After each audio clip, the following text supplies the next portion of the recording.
Salut à tous, c'est Gladys, j'espère que vous allez bien. Aujourd'hui on se retrouve pour une nouvelle vidéo des Bookmas. Le thème du jour, Share the Love. J'avais envie de vous partager mes comptes préférés, mes comptes YouTube préférés. Et du coup, quoi de mieux que demander directement aux personnes concernées de prendre la parole pour le faire. Donc vraiment, merci du fond du cœur à toutes ces personnes qui ont accepté de répondre positivement à ma demande et qui ont filmé des petites séquences de vidéos pour présenter qui elles sont, ce qu'elles font, leur goût littéraire et surtout leurs petites pépites, parce que c'est quand même le but, hein. Donc je vous invite vivement à aller découvrir leur chaîne YouTube, leurs autres comptes sur les différents réseaux sociaux aussi, vous avez tout ça en description bien sûr, à les écouter jusqu'au bout et aussi à aller découvrir leurs jolies pépites, puisque vraiment cette vidéo c'est un recueil de coups de cœur qui va vous donner envie de lire tous ces livres si ce n'est pas déjà fait, et d'ailleurs profitez-en, ça peut être aussi quelques bonnes idées de cadeaux pour Noël si vous avez des lecteurs autour de vous. Bonjour à tous, je m'appelle Émilie, mais sur les réseaux je suis plus connue sous le nom de la bibliothèque d'Emilia. J'ai donc une chaîne YouTube et un compte Instagram, sont vraiment mes réseaux principaux.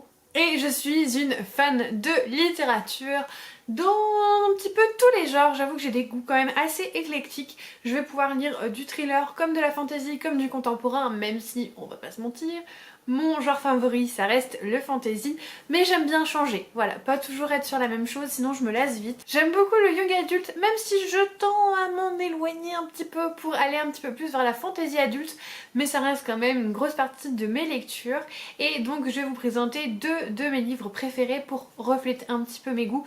Même si on va parler essentiellement de fantastique, fantasy dans ces deux livres. Le premier est juste là sur mon étagère, V.E. Schwab, qui est mon autrice préférée.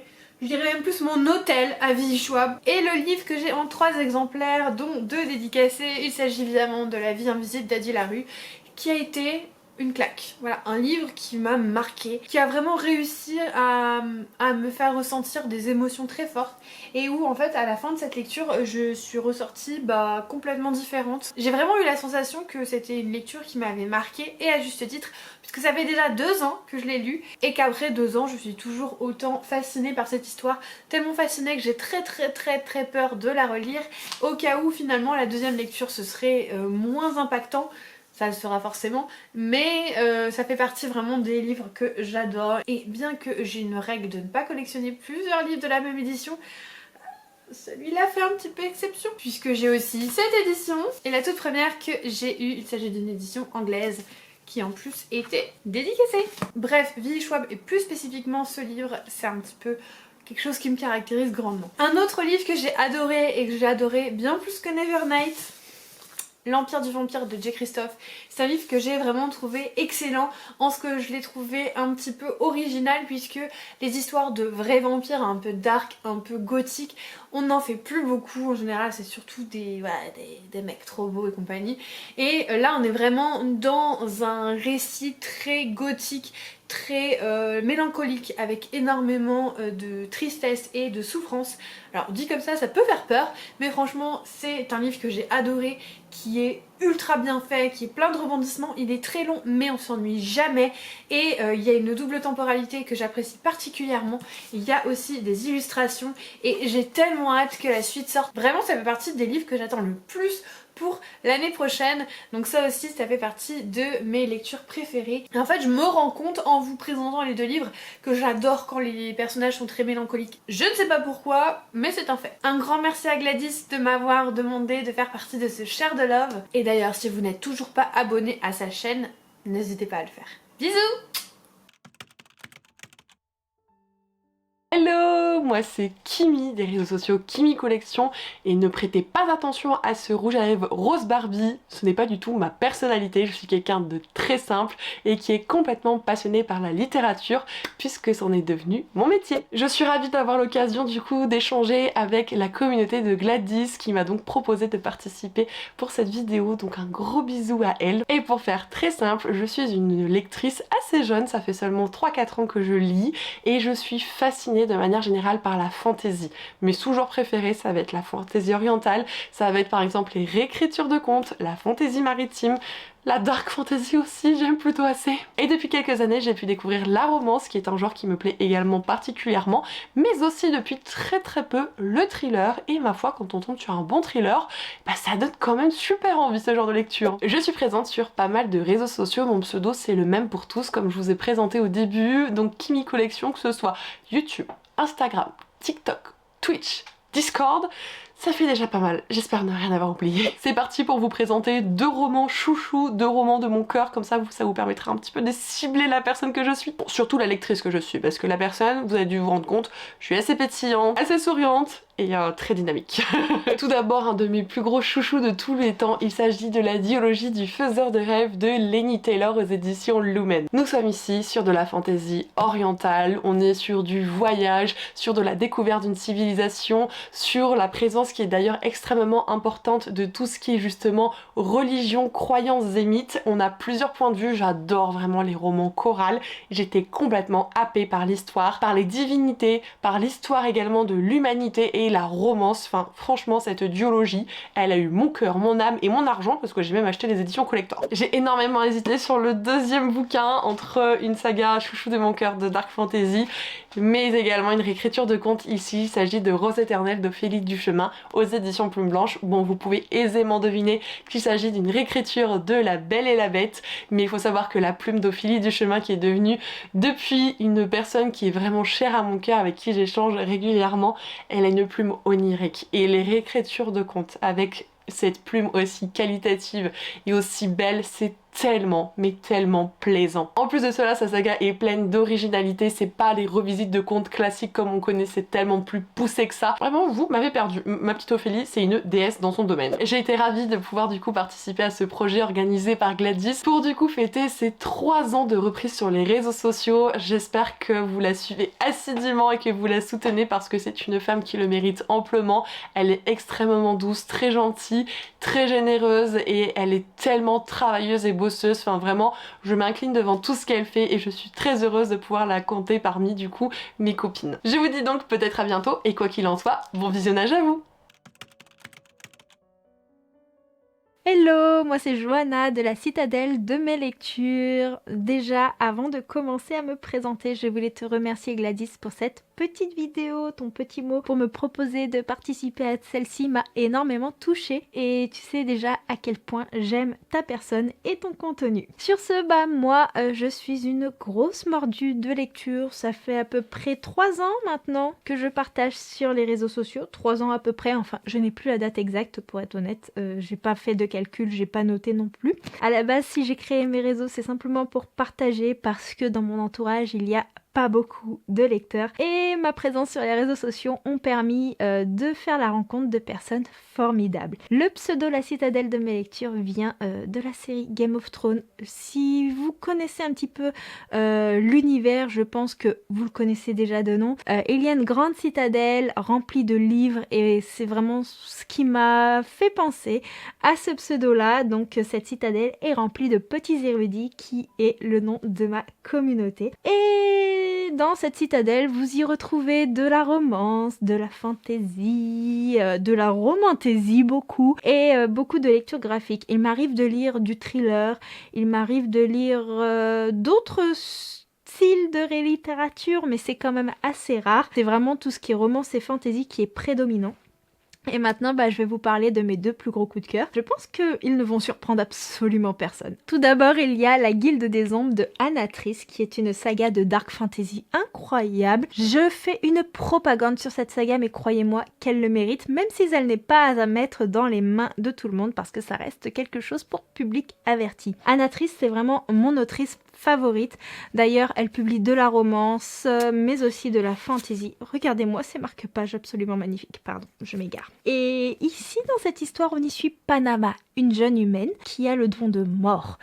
Suite au fait que ses parents sont décédés, elle se retrouve dans un orphelinat, son oncle ne veut pas d'elle, et elle va être dépêchée par 2 elfites de la Guilde des Ombres afin qu'elle rejoigne leur confrérie d'assassins. Elle va découvrir un monde très noir, elle va apprendre des techniques d'assassinat, mais surtout elle va développer un amour malsain pour son mentor. Je ne vous en dis pas plus. Si au début cela peut être malaisant, cela est totalement justifié parce que c'est ce qui va amener le récit à se développer et notre héroïne à devenir une combattante et à avoir ses propres idées afin de se battre contre les choses contre lesquelles il faut se battre. Voilà, je peux pas vous en dire plus sans vous spoiler, mais c'est une saga qui vous procure énormément d'émotions, une saga dans laquelle vous avez un monde de fantasy très développé, adulte, avec énormément de descriptions.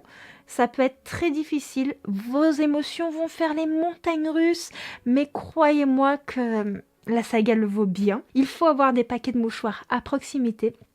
Mais vous allez aussi découvrir des personnages incroyables. Je pense à mon chouchou Béladine. Vous allez découvrir des créatures telles que des nains, telles que des dragons, telles que des déesses, des elfes, des elfides. Il y a une nuance entre ces deux petites choses que je vous laisserai découvrir si vous ne connaissez pas la saga. C'est une saga qui vous bercera dans de l'aventure, mais qui a également de belles valeurs familiales, de belles valeurs d'amitié et qui se bat contre les plus pauvres une fois que l'on connaît toute l'intensité de cette saga.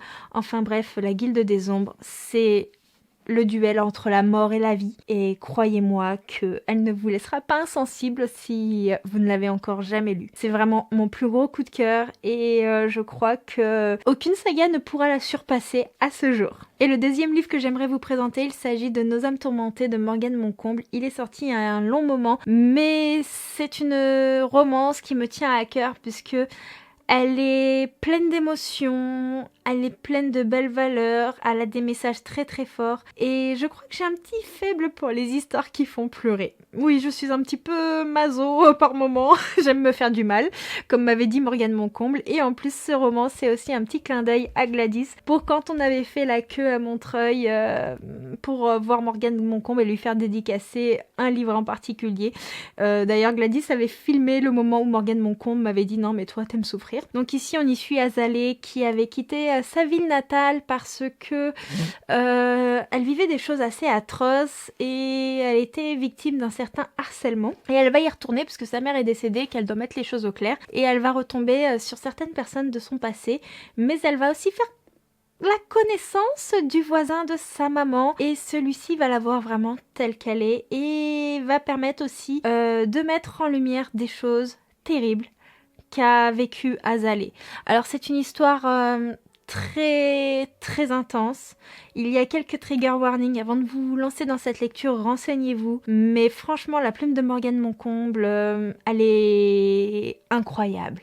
Elle vous bouleverse, elle vous fait rire, elle est poétique. Enfin bref, c'est une autrice qui n'a plus ses preuves à faire et c'est vraiment mon roman préféré. Je l'ai lu plusieurs fois et l'audio d'ailleurs sur Audible est incroyable. Voilà, c'est tout pour mes deux coups de cœur. Encore merci à toi Gladys pour cette vidéo et je vous fais à tous plein de bisous. Ciao ciao. Hola! Bonjour, je m'appelle Cam, du compte Madame Errance. Je possède un compte Instagram depuis 2017 et une chaîne YouTube depuis à peu près 2019-2020. Présentation faite.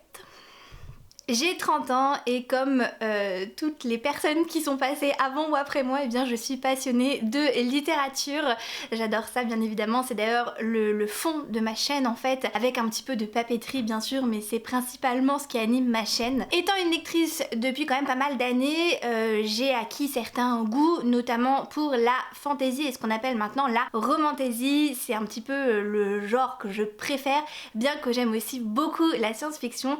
Et à ce sujet, du coup, j'ai deux sagas qui sont vraiment mes grosses sagas chouchou que je recommande à droite, à gauche, que j'aime relire et dont je parle tout le temps et qui ont vraiment bercé en fait une part de moi en tant que lectrice et qui ont d'ailleurs fait un sacré détour dans ma vie de lectrice.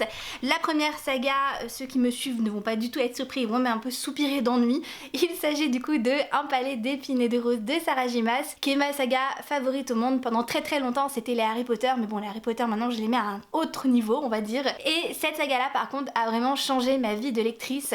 Ça a vraiment été un tournant en fait pour moi quand je l'ai découvert. Les 2 premiers tomes étaient parus et le 3e tome était sur le point de sortir. Et en fait je les ai enchaînés et franchement gros coup de cœur à tel point, et ça m'était jamais arrivé avant, qu'une fois que j'ai terminé la trilogie, et bien je les ai relus illico presto parce qu'en fait j'avais besoin de les relire, c'était hyper bizarre. Et je suis tombée dans cette boucle de passion, d'amour à la folie pour cette saga. J'ai plein de goodies, je les ai dans je sais pas combien de versions différentes. Et surtout, je les relis quotidiennement. Là d'ailleurs je suis d'ailleurs en plein dans la relecture du tome 1, donc ça tombe plutôt bien que je tourne cette vidéo. Je suis dans cette relecture que je relis, donc comme je vous l'ai dit, quotidiennement et même une fois par an, généralement parfois 2, ça dépend. Au niveau du résumé du coup, c'est une romantasy, un petit peu réécriture de La Belle et la Bête, bien que ça soit ça sur le premier tome, mais après sur les différents autres tomes, l'autrice est partie bien plus loin que ça en fait. Et sur le premier tome, nous allons suivre Fer, qui est une jeune humaine qui vit donc à Pirtan, qui est une contrée en fait qui est ravagée plus ou moins par une guerre qui s'est passée il y a 500 ans, et en fait elle est aussi scindée en 2. Au nord en fait on va retrouver le territoire des grands faés, des grands seigneurs en fait, donc des faés hein, tout simplement, et toutes les créatures magiques et mystiques qu'il peut y avoir dans le monde des faés. Et au sud, mais alors quand je dis sud c'est vraiment un tout petit bout de terrain en fait, on va retrouver les humains dont fait partie Fer avec sa famille. Elle a 2 sœurs aînées et son père, et ils sont très pauvres. Jadis ils étaient assez aisés, mais malheureusement suite à des dettes de son père, eh bien ils sont devenus pauvres assez rapidement. Ils vivent dans une petite chaumière en plein milieu d'une forêt, et c'est d'ailleurs là que l'histoire va commencer, puisque Fer nourrit sa famille en faisant de la chasse, et on va la suivre dès le premier chapitre durant une de ces parties de chasse où elle va se retrouver nez à nez avec un énorme loup. Elle va se demander si c'est un immortel ou non, et puis en fait mettant sa vie un petit peu en jeu, elle va quand même tuer ce loup, et ça va apporter pas mal de conséquences, à savoir que une monstrueuse bestiole va arriver quelques jours après en disant assassin, vous avez tué un grand faé, etc. Sauf que Fer le savait pas du tout, et en fait pour ce meurtre qu'elle a commis, elle va devoir suivre cette énorme bestiole dans son château et être un petit peu captive. Donc c'est pour ça que je vous dis qu'il y a un petit côté La Belle et la Bête, mais cette saga pour moi est bien plus que ça, et c'est beaucoup d'amour, beaucoup d'émotions tout le temps, donc voilà, je ne peux que vous la recommander. Pour la deuxième saga, parce que oui, je ne vous présente que des sagas, et bien il s'agit d'une saga que j'ai lue en 2017. Ça a été une grosse découverte pour moi, elle était déjà sortie entièrement, et il faut savoir de base que je suis une grande fan des contes Disney et de l'univers de Star Wars. D'ailleurs vous n'allez peut-être pas le voir, mais j'ai un t-shirt Star Wars, voilà.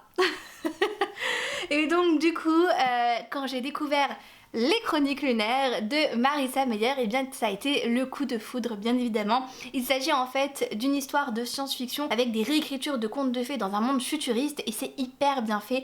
Chaque tome va être porté sur une nouvelle héroïne qu'on va suivre en suivant quand même les héroïnes d'avant, c'est-à-dire que le premier tome va être sur Cendrillon, le deuxième tome va être sur le petit chaperon rouge, mais on va quand même continuer de suivre des chapitres du point de vue de Cendrillon, le troisième tome va être sur Réponse, mon tome préféré, et le quatrième tome va être sur Blanche-Neige, et franchement c'est une saga que je ne peux que vous recommander. Dans le premier tome donc on va se concentrer sur l'histoire de Cinder, et en fait c'est Cinder, qui est donc Cendrillon, qui va tout déclencher et qui va faire en sorte que tout va changer en fait pour beaucoup de personnes et beaucoup de gens. Et en fait on vit, comme je vous le disais, dans un monde un petit peu futuriste où la lune est habitée par un peuple qui s'appelle les Lunars, et ils ont des pouvoirs un petit peu spécifiques, ils sont en paix en fait avec la Terre, ça se passe plutôt bien, mais leur reine a quand même envie de conquérir la Terre. Ça va être un peu la méchante en fait de l'histoire, la grande reine méchante, qui est un petit peu omnibilée aussi par sa beauté, et du coup Cendrillon va faire face à cette grande reine méchante, parce que du coup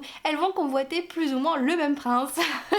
Mais franchement c'est une super saga, je ne peux que vous la recommander encore une fois. De toute façon si j'en parle là aujourd'hui dans la vidéo de Gladys, c'est que franchement c'est de la bombe. Merci beaucoup du coup Gladys pour m'avoir accordé ces quelques petites minutes, et puis merci beaucoup à ceux qui ont regardé cette vidéo, et continuez de suivre Gladys parce que c'est une queen. Voilà, bisous. Et coucou tout le monde, je suis très contente de me retrouver ici sur la chaîne de Gladys à l'occasion de cette vidéo Share the Love. Un grand merci à toi, franchement ça me fait chaud au cœur que tu m'aies proposé de faire cette vidéo. Je te fais vraiment de gros bisous et encore merci. Pour ceux qui ne me connaissent pas, enchantée, je m'appelle Aurélie et j'ai 28 ans depuis maintenant 2 ans. Je suis une grande fan de films d'horreur, de chats et de thé et en particulier aussi de lecture, c'est bien pour ça que je me retrouve sur les réseaux. En parlant de réseaux, vous pouvez me retrouver sous le pseudo de Livromancienne, que ce soit sur Instagram, YouTube et depuis peu sur Twitch. Et sur ces réseaux, vous me retrouverez principalement avec mon compagnon de lecture qui est ma petite Freya, une boule de poils assez sauvage qui demande des câlins régulièrement mais quand tu t'approches, qui se carapate. Ah les chats, quelle chose ingrate. Et concernant ces lectures, je suis principalement dans les genres de l'imaginaire avec la fantasy fantastique et aussi la romantaisie. Et pour ce Share the Love, je vais vous présenter 2 de mes coups de cœur qui correspondent finalement assez bien à mon style de lecture. En deuxième position, je place La vie invisible d'Adi Larue de V.E. Schwab, publié ici chez Lumen dans une magnifique version collector parce que je suis un pigeon et qui m'arrive de posséder plusieurs versions d'un livre que j'ai vraiment adoré. Et pour vous faire très rapidement une présentation de celui-ci, c'est une histoire qui est très contemplative, très nostalgique, très mélancolique aussi. Et on va être avec une touche de fantastique dans ce récit puisqu'on va être avec Adi qui a fait un pacte avec le diable. En échange de la liberté qu'elle souhaitait tant, elle est devenue immortelle, mais par contre elle est condamnée à ce que personne ne se souvienne d'elle. Une histoire qui va se dérouler sur 2 temporalités puisqu'on va être de nos jours mais aussi sur les débuts de la malédiction d'Adi Larue. C'est une histoire qui est très émouvante, qui m'a fait lâcher plusieurs larmes, je l'avoue, et personnellement je suis team Luc. Et le livre suivant, il s'est hissé au top du podium depuis peu, détrônant La vie invisible d'Adi Larue qui est restée pendant des années à cette place. Il s'agit de L'Empire du vampire de J. Christophe, publié ici chez De Saxus, comme vous pouvez le voir ici, je l'ai pas mal annoté. Une histoire de vampire sombre et horrifique où on va se retrouver avec des vibes de Entretien avec un vampire d'Anne Rice, puisqu'on est avec Gabriel qui est le dernier saint d'argent qui s'est fait capturer par les vampires et que l'humanité a totalement perdu la guerre. Il va raconter son histoire à un historien, il va retracer ses mémoires du début jusqu'à la fin. Un récit qui se déroule sous 2 temporalités également, les débuts en tant que saint d'argent de Gabriel et bien des années plus tard où on comprend qu'il a été rejeté par sa confrérie. Comme je disais, une histoire très sombre, remplie de noirceur, qui nous fait pourtant espérer alors qu'il n'y a plus d'espoir. Que ce soit l'un ou l'autre, j'espère que vous aurez l'occasion de les découvrir si ce n'est pas déjà fait. En tout cas, moi j'ai vraiment apprécié me perdre au fil de ces pages, me retrouver embarquée dans ces histoires touchantes à leur manière et j'espère que du coup vous aimerez ces histoires autant que moi. Quant à moi, j'espère vous retrouver prochainement sur les réseaux et je vous fais à tous de gros bisous. Ciao ciao. Et coucou, je me présente, moi c'est Marie, mais on me connaît sur les réseaux sous le pseudo de Mirazonchi. J'ai actuellement 28 ans, et oui je suis plus proche de la trentaine que des 25 ans, c'est quelque chose que je vis assez mal, je dois vous le dire. Je vis sur Lyon, j'ai pas mal bougé durant ma vie, même si je suis pas très vieille. J'ai fait des études à Paris, je suis partie vivre au Japon pendant presque 3 ans, et je suis revenue vivre en France et donc à Lyon, même si je ne suis pas du tout originaire de la région lyonnaise. C'est donc ici maintenant que je me suis installée, que j'ai trouvé mon petit cocon, et comme vous pouvez le voir que je me suis fait une belle bibliothèque, même si vous ne voyez pas tout, je suis quand même très fière de tout ça. Et comme je vous disais, vous me connaissez peut-être sur les réseaux sociaux sous le pseudo de Mirazonchi. Je suis principalement et avant tout sur le réseau social Twitch, qui est donc une plateforme qui est peut-être un peu moins connue que les autres connus de la bookosphère, puisque Twitch est une plateforme où on se diffuse en direct pour parler. C'est avant tout connu pour le jeu vidéo où des gens se diffusent en train de jouer aux jeux vidéo. La sphère littéraire, on est quelques-uns quand même à être présents sur Twitch, on l'a un petit peu remodelé puisqu'on se diffuse en direct pour pas mal papoter bouquins et ça c'est trop chouette. Donc on papote bouquins, on fait des sessions lecture aussi tous ensemble et ça c'est trop cool. Je suis aussi présente sur Instagram, toujours sur le même pseudo de Mirazonchi. Merci beaucoup à vous si vous me suivez déjà. Je suis aussi présente sur YouTube et de temps en temps, si j'ai trop de temps et un peu trop de bêtises à mettre en place, je suis sur TikTok. Mais alors vraiment TikTok, si je poste un TikTok toutes les 2 semaines, c'est le bout du monde, vraiment. Je ne suis pas vraiment présente sur cette plateforme, mais j'y suis. Je vais jeter en général ce qui s'y passe plutôt que de produire quelque chose.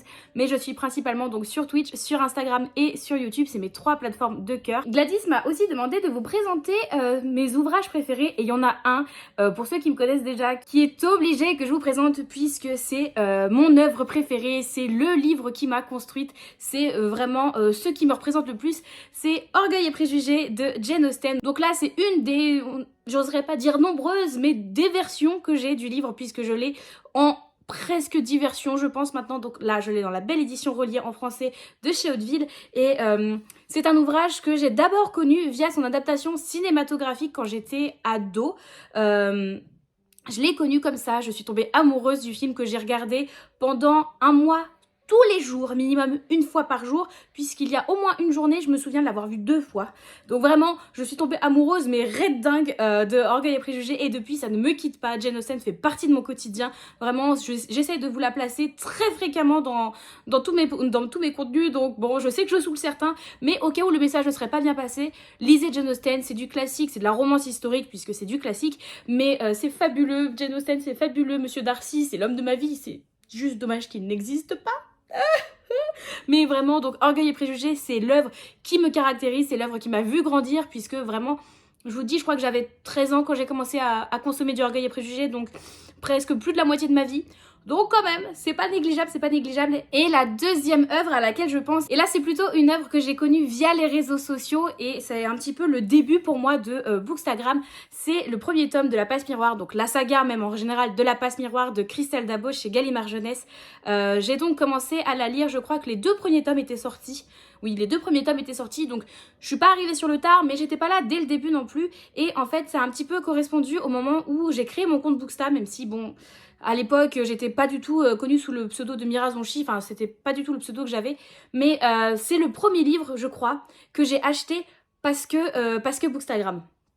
Parce que c'est sur Bookstagram que je l'avais vu beaucoup tourner, qui m'avait beaucoup donné envie. Et c'est le premier livre que j'ai acheté et sur lequel je me suis fait influencer via les réseaux. Et je ne sais plus les avis de qui m'avait donné envie, mais en tout cas merci à ces personnes-là, puisque la saga de La Passe Miroir, pour moi, c'est une saga très importante que j'aime énormément et qui est très importante pour moi, puisque j'ai commencé à la lire, comme je vous disais, quand au début de mon compte Booksta, et j'ai fini de la lire quand je vivais au Japon, donc elle m'a quand même accompagnée sur des moments un peu importants de ma vie, n'est-ce pas? Donc ouais, La Passe Miroir, c'est une saga que j'ai déjà relue. Le tome 1, j'ai dû le relire peut-être 4 ou 5 fois, enfin bref, je l'ai déjà relu pas mal de fois, c'est une saga que je me vois relire à fréquence plus ou moins régulière, mais toute ma vie, donc ouais. Ça aussi, c'est un ouvrage qui me marque et qui me marquera encore très très longtemps. Merci beaucoup à toi Gladys de m'avoir donné l'opportunité de passer par là. Et puis du coup, je vous souhaite à tous une très très bonne vidéo. Bonsoir, donc moi c'est Nina de la chaîne YouTube Nina Quill et du compte Instagram Nina Quill et du compte TikTok Nina Quill et du compte... je suis partout. Et donc je suis lectrice depuis... je sais pas me présenter, j'ai l'impression de faire une interview. C'est grave. Je suis lectrice depuis pas mal de temps, j'ai commencé en fait avec Twilight. J'ai commencé avec Twilight quand j'avais 14 ans. Et après c'est parti en cacahuète et depuis c'est resté en cacahuète.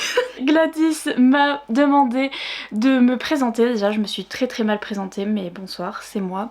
Et ensuite de présenter 2 livres qui représentent assez bien mon type de lecture. Et en fait ce que j'aime lire moi c'est la romantasy, donc c'est de la romance avec de la fantaisie avec de la romance, les deux en même temps, c'est grave cool. Et donc je vous ai sorti 2 petites lectures qui représentent bien mes goûts littéraires, notamment en français, qui est sorti en français, Le Pont des Tempêtes de Daniel L. Jensen, que j'ai adoré, qui était mon livre favori de l'année dernière je crois, si je me trompe pas. Est-ce que je sais moi-même quels sont mes livres favoris? Je ne sais pas. C'est tout à fait de la romantasy, on est dans un monde de fantasy où on a...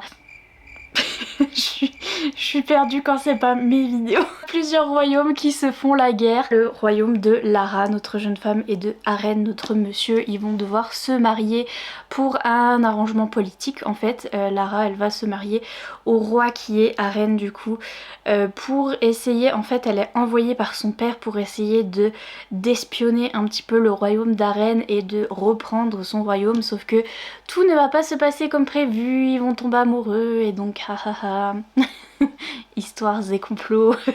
Et c'est vraiment bien, c'est vraiment bien malgré mon résumé chaotique. Et aussi qui va sortir bientôt, qui va sortir le 6 décembre. Donc là j'ai une édition spéciale qui me vient des États-Unis, qui est un peu bizarre, mais normalement la couverture en français ressemble à ça en relié et à ça en brochet.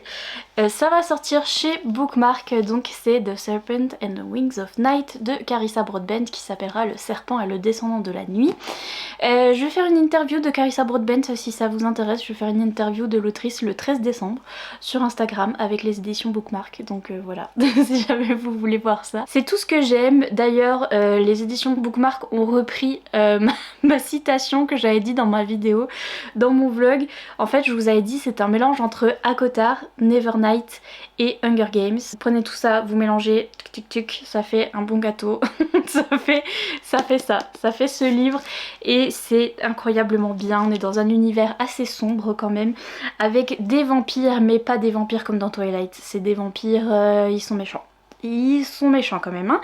Mais il y en a des méchants et il y en a des gentils, vous verrez. Nous on a notre jeune femme qui s'appelle Oraya et qui est humaine et qui doit survivre là-dedans, et c'est elle la plus faible, mais c'est elle la plus badass, donc ne vous inquiétez pas, elle va survivre parce qu'elle est trop forte. Là-dedans, de la romance, du spicy, pas trop de spicy, un tout petit peu de spicy parce que voilà, on aime bien mais pas trop.